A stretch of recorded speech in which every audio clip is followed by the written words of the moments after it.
Got any papers to write? Then you need to know about plagiarism. Hi, I'm Dr. Greg Heiser, Associate Provost and Director of the Office of Academic Integrity Programs.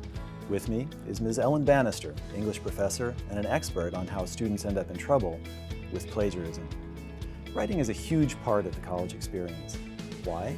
Because the ability to express a clear understanding, a complex topic, in written form is a skill every educated person needs to have. It's a skill people will assume you do have if you have an OU degree. Also, it's a skill you'll probably need in any job you ever get. So every time you write a paper, it's not just about the topic. It's about you, sharpening the clarity of your own understanding and your skills of written expression.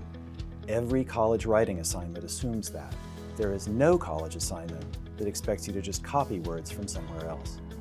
That's what plagiarism is, copying. Plagiarism violates the basic assumption of college writing. It's dishonest because the professor is expecting to read your words, with anything not your words clearly marked as quotations. That's why plagiarism is a violation of the Academic Integrity Code. The worst kind is copying a whole paper or big parts of one. That's obviously cheating. But there are other kinds of plagiarism too. The less a person understands the basic point of college writing, the more okay some of these seem. Students often say, "I didn't change the words enough." Believe it or not, some people think writing a paper means copying words and then changing them around or substituting some different words. Writing means expressing your own understanding in your own words. You can change other people's words around forever, and it will never amount to your own understanding. But the copied parts are just facts. Writing means presenting your own understanding of your topic in your own words. Whatever you present as a fact is still part of your understanding. You select it as important, and it's important to your own understanding of your topic. That means you should be able to say it in your own words. If you use words from somewhere beside your own brain, they need to be important enough to quote, and they need to be in quotation marks. I just didn't cite my sources correctly. Citations are those references you put in footnotes or endnotes or parentheses in the body of your paper.